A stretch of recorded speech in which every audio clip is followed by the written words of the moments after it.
Bienvenue à notre exploration d'aujourd'hui. On va se pencher sur une série de textes théologiques assez particuliers, d'origine coréenne. Ils abordent des concepts fondamentaux, hein. La relation au sein de la divinité, le but de la création, le rôle central du Fils aussi, et puis le chemin vers la rédemption, l'achèvement. Alors, ce qui frappe dans ces sources, c'est l'idée que l'univers, l'espace-temps lui-même, en fait, il aurait été créé pour et par une figure, le Fils, la deuxième personne de la divinité, et il serait destiné à en hériter. C'est une perspective assez fascinante sur la motivation divine, non? Ah oui, absolument.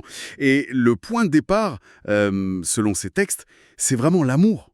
L'amour primordial entre le Père, donc la première personne, et le Fils.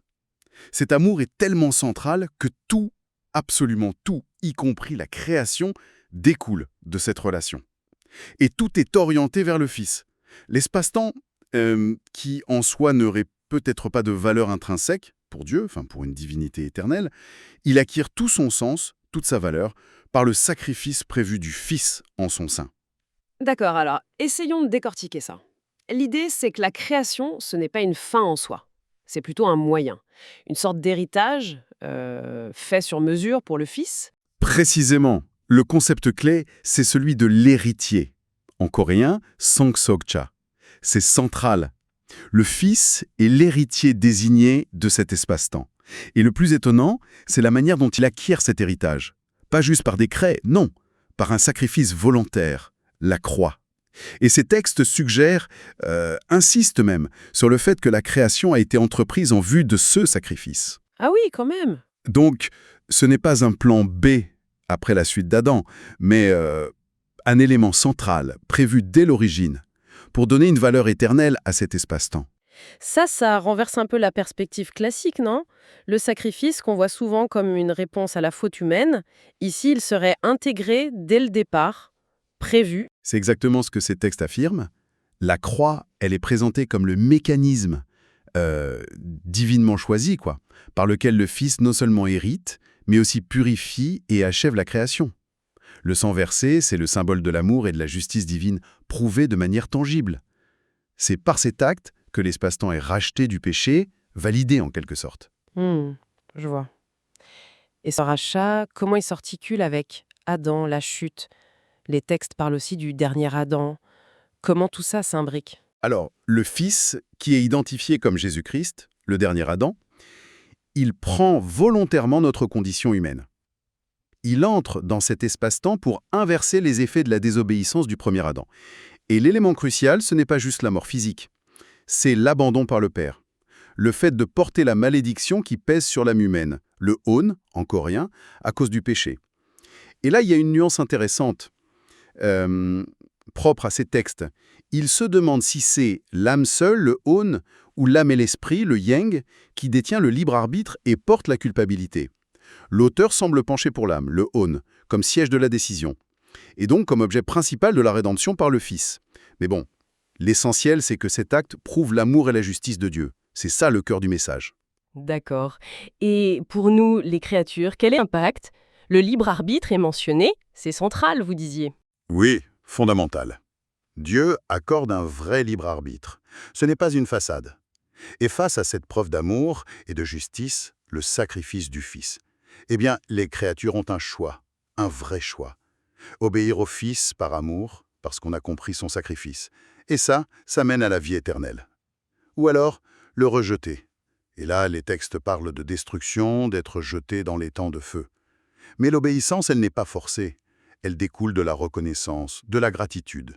Donc si je résume, le sacrifice révèle Dieu, cette révélation permet de comprendre, la compréhension fait naître l'amour, et l'amour motive une obéissance libre. C'est ça le cheminement. C'est tout à fait ça. C'est comme ça que le libre arbitre s'accomplit, atteint sa perfection, pourrait-on dire.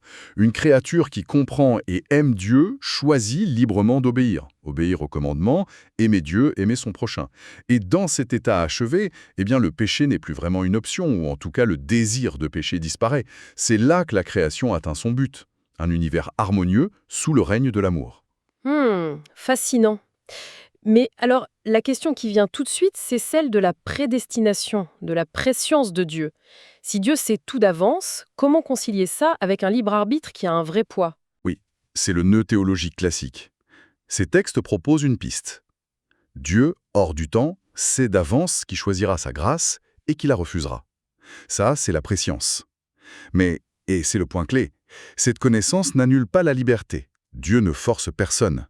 La grâce, la capacité d'obéir par amour, elle est nécessaire, oui, mais elle ne serait accordée qu'à ceux qui désirent sincèrement obéir, qui cherchent Dieu. Donc, Dieu prédestine, si on veut, ceux dont il sait par avance qu'ils répondront positivement. Mais le premier pas, le désir de chercher, le choix de vouloir obéir, ça relève de la créature. On pourrait penser à Paul, le persécuteur devenu apôtre, ou à Judas, le disciple devenu traître. Ça montre bien que de l'extérieur, rien n'est joué d'avance, et que la liberté humaine est réelle.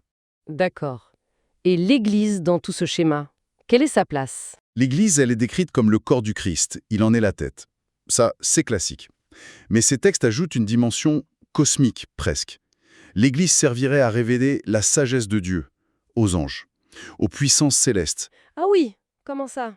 Eh bien, en vivant concrètement les commandements d'amour, en montrant la transformation intérieure, et surtout, en triomphant de la mort, par la foi en la résurrection, les croyants deviennent une démonstration vivante de la vérité et de la justice du plan de Dieu.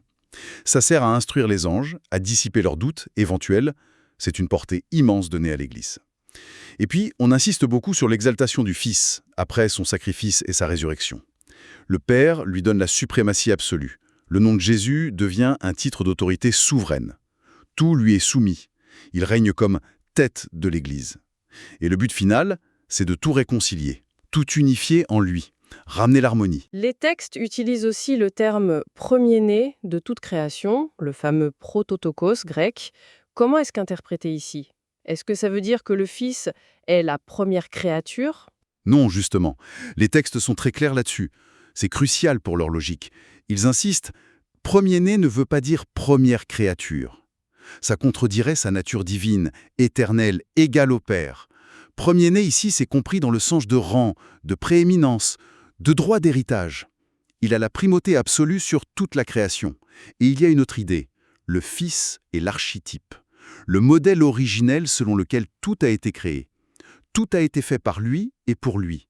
Il est l'agent créateur et le but final, l'héritier.